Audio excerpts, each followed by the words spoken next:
Respon terapi yang diinginkan dari suatu obat adalah interaksinya secara spesifik dengan reseptor. Namun, perjalanannya dalam tubuh memungkinkan suatu obat untuk berinteraksi dengan komponen penyusun lainnya dalam tubuh, contohnya berupa protein di dalam darah. Dalam praktikum kali ini akan dipelajari bagaimana aktivitas tetrasiklin di dalam serum darah dan plasma darah, di mana hipotesa dalam praktikum ini adalah absorbansi di dalam serum darah akan lebih baik dan lebih besar hasilnya dibandingkan plasma darah, dikarenakan di dalam plasma darah terdapat unsur pembuku darah dalam bentuk fibrinogen, di mana fibrinogen adalah salah satu bentuk protein. Assalamualaikum warahmatullahi wabarakatuh. Nama saya Rahel Gabriela dari Praktikan Biopar kelompok 2 kelas C. Di sini saya akan menjelaskan cara kerja dari praktikum studi ikatan protein metode dialisis dinamis. Pertama, lakukan persiapan larutan stok standar. Tetrasiklin sebanyak 100 mg dilarutkan dalam Aquadex 100 ml. Kemudian diambil 10 ml larutan hingga mencapai volume 100 ml. Setelah itu persiapan larutan.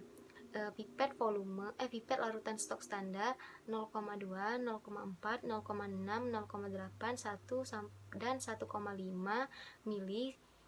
Kemudian dimasukkan ke dalam labu ukur 10 mili. Terus diatur volume untuk mendapatkan konsentrasi kisaran 2 sampai 15 mikrogram per mililiter. Yang ketiga, pengukuran absorbansi larutan standar diukur dengan panjang gelombang 360 nanometer dengan menggunakan spektrofotometer UV vis. Kemudian diukur absorbansi air sebagai blanko dan ditentukan grafik absorbansi terhadap konsentrasi dengan memperhatikan slot dan intersect-nya. Yang selanjutnya yaitu persiapan membran kulit telur.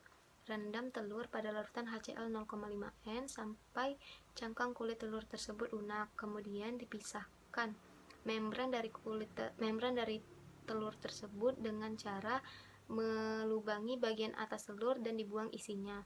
Kemudian membran yang telah dipisahkan dari kulit telur tersebut dicuci dengan air suling hingga bersih. Selanjutnya cara kerja studi ikatan protein terhadap tetrasiklin. Pertama, membran kulit telur diikat di salah satu ujung silinder kaca terbuka yang digunakan sebagai kompartemen donor. Kemudian digunakan beker gelas 25 ml yang digunakan sebagai kompartemen aseptor dan diisi dengan 20 ml air Aquadex. Setelah itu ditempatkan obat sebanyak 2 ml pada gelas beker. Kemudian dijaga larutan obat tepat di mana terdapat air di dalam kompartemen luar sehingga posisinya tetap berdiri.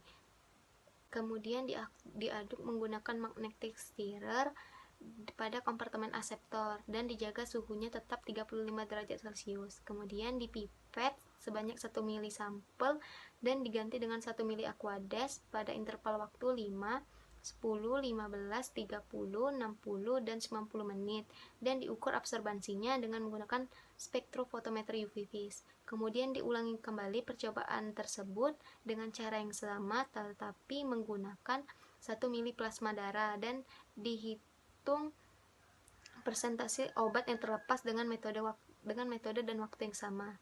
Dan diulangi lagi kembali percobaan tersebut dengan cara yang sama tetapi menggunakan 1 mili serum darah manusia dan dihitung juga persentase kadar obat yang terlepas dengan waktu yang sama. Dan setelah selesai dibuatkan plot grafik antara persen pelepasan obat kumulatif terhadap waktu. Praktikum biofarmasetika farmakokinetika kali ini membahas tentang studi tentang ikatan protein dengan menggunakan metode dialisis dinamis. Adapun tujuan dilakukannya percobaan ini adalah untuk mengetahui pengaruh ikatan protein dengan obat dengan menggunakan metode dialisis dinamis, untuk mengetahui pengaruh ikatan obat dengan protein terhadap difusi obat, dan untuk mengetahui metode dialisis dinamis. Bahan-bahan yang digunakan dalam percobaan ini berupa membran telur, plasma darah, serum darah, tetrasiklin, dan air suling. Ikatan protein dengan obat dapat menimbulkan aksi obat di dalam tubuh melalui beberapa cara. Di antaranya, protein dapat memfasilitasi distribusi obat di dalam tubuh. Protein dapat menginaktivasi obat dengan cara mengurangi konsentrasi obat untuk berikatan dengan reseptor, dan protein dapat mencegah ekskresi obat. Interaksi antara protein dengan obat dapat menimbulkan perubahan konfigurasional protein dan perpindahan hormon di dalam tubuh, serta terbentuknya ikatan kompleks antara protein dan obat yang bersifat biologis. Salah satu metode yang digunakan untuk mempelajari ikatan protein dengan obat adalah metode dialisis dinamis, di mana metode dialisis dinamis menggunakan dinamika aliran untuk meningkatkan laju dan efisiensi dialisis. Dengan mengedarkan sampel dan atau dialisis menyebabkan atau menimbulkan kemungkinan gradien konsentrasi meningkat secara drastis dan mengurangi waktu dialisis. Obat yang digunakan dalam percobaan ini adalah tetrasiklin, di mana tetrasiklin merupakan antibiotik golongan aminoglikosida mirip dengan eritromisin. Mekanisme kerja atau cara kerja dari tetrasiklin adalah dengan cara menghambat atau menginhibisi sintesis protein pada bakteri dengan cara mengganggu fungsi subunit 30S pada ribosom. Hal itulah yang menjadi alasan mengapa tetrasiklin digunakan dalam percobaan ikatan protein dengan obat ini, karena mekanisme kerjanya berikatan erat dengan protein. Obat-obat lain juga bisa digunakan untuk percobaan ikatan protein dengan obat, dengan syarat bahwa mekanisme kerjanya atau cara kerjanya berhubungan dengan protein. Prosedur pengujian ikatan protein dengan obat, hal pertama yang harus dilakukan adalah penentuan kurva baku, di mana kurva baku ini digunakan untuk menentukan nilai regresi linear dengan nilai absorbansi yang dihasilkan. Konsentrasi tetrasiklin yang digunakan adalah 2 ppm, 6 ppm, 8 ppm, 10 ppm, dan 15 ppm, di mana semakin besar nilai konsentrasi suatu obat, maka nilai absorbansi yang dihasilkan juga semakin besar. Hal ini karena nilai absorbansi berbanding lurus dengan konsentrasi suatu obat. Nilai regresi linear yang didapatkan berdasarkan data adalah 0,9464. Nilai regresi linear yang ideal atau yang baik itu adalah yang mendekati atau yang sama dengan 0,9999. Kurang baiknya nilai regresi ini bisa disebabkan karena kecilnya nilai absorbansi dan juga kelarutan tetrasiklin yang hampir sulit larut dalam air sehingga menyebabkan partikelnya menyebar dan sulit dibaca oleh spektrofotometri UV vis. Cangkang telur digunakan dalam percobaan ini yaitu untuk diambil membrannya, karena membran telur itu mengandung albumin yang sama dengan kandungan albumin pada plasma darah, di mana cangkang telur dia bertindak sebagai kompartemen protein atau kompartemen donor, sedangkan air suling bertindak sebagai kompartemen non-protein atau kompartemen akseptor.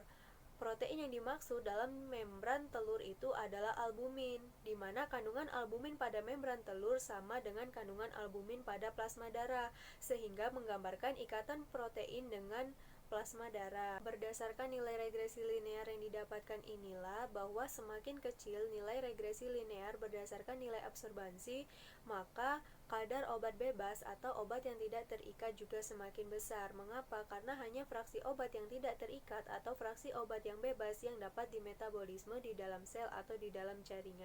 Percobaan ini dapat dibuktikan bahwa adanya efek ikatan protein terhadap proses farmakokinetika obat di dalam tubuh.